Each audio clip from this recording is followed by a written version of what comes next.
జాతీయ పోలీస్ అకాడమీలో మహిళా ట్రైనీ ఐపీఎస్ పై లైంగిక వేధింపుల ఆరోపణలు ఎదుర్కొంటున్న మరో ట్రైనీ ఐపీఎస్ అధికారి ఉదయ్ కృష్ణారెడ్డి 2 రోజుల పోలీస్ కస్టడీ ముగిసింది.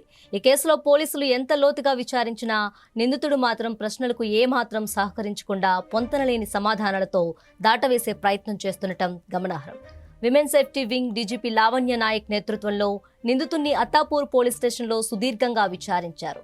విచారణలో భాగంగా దర్యాప్తు అధికారులు గతంలో నిందితుడి వద్ద స్వాధీనం చేసుకున్న సూసైడ్ నోట్లోని కీలక అంశాలను ఆయన ముందుంచారు.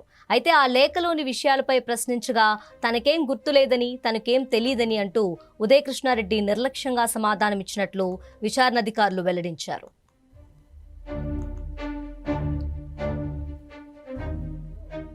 మొదటి రోజు విచారణకు కొంతవరకు సహకరించినట్లే కనిపించినా రెండో రోజు మాత్రం అధికారుల ప్రశ్నలకు ఏమాత్రం పొంతన లేకుండా మాట్లాడారని సమాచారం.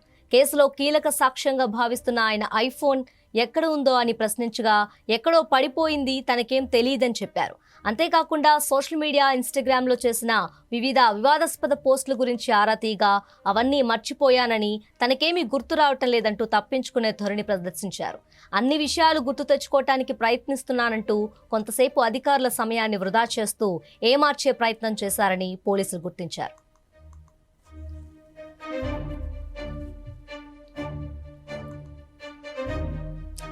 తాను ఎలాంటి తప్పు చేయలేదని, కేవలం అమాయకుణ్ణి మాత్రమేనని ఉదయ్ కృష్ణారెడ్డి పదే పదే విచారణలో పేర్కొన్నారు.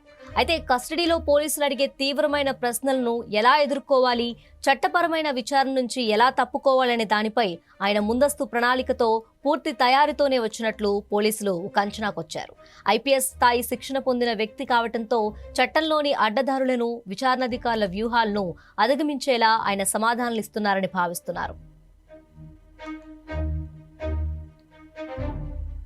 నిందితుడు విచారణకు ఏమాత్రం సహకరించకపోవటం, కీలకమైన డిజిటల్ సాక్ష్యాలు మరిన్ని రాబట్టాల్సి ఉండటంతో రెండో దఫా కస్టడీ కోరుతూ పోలీసులు ఉప్పరపల్లి కోర్టులో పిటిషన్ దాఖలు చేశారు.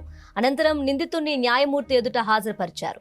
ఈ సందర్భంగా కోర్టు హాలులో నాటకీయ పరిణామాలు చోటు చేసుకున్నాయి. విచారణ సమయంలో పోలీసులు తన పట్ల చాలా అభ్యంతరకరంగా వ్యవహరించారని, కొంతమంది అధికారులు తనను తీవ్రంగా బెదిరించారని ఆరోపిస్తూ ఉదయ్ కృష్ణారెడ్డి న్యాయమూర్తి ఎదుట కంటతడి పెట్టుకున్నారు. పోలీస్ ఉన్నతాధికారులపై ఆయన నేరుగా ఫిర్యాదు చేయటం గమనార్హం. అయితే ఇరుపక్షాల వాదనలు, న్యాయమూర్తి పరిశీలన అనంతరం నిందితుడిని రాజేంద్రనగర్ పోలీసులు చెంచల్గూడ కేంద్ర కారాగారానికి తరలించారు. ఈ కేసులో బాధితురాలికి న్యాయం చేకూర్చేందుకు, మిగిలిన సాక్ష్యాలను బలంగా కోర్టు ముందుంచేందుకు దర్యాప్తు సంస్థలు తదుపరి చట్టపరమైన చర్యలను వేగవంతం చేస్తున్నాయి.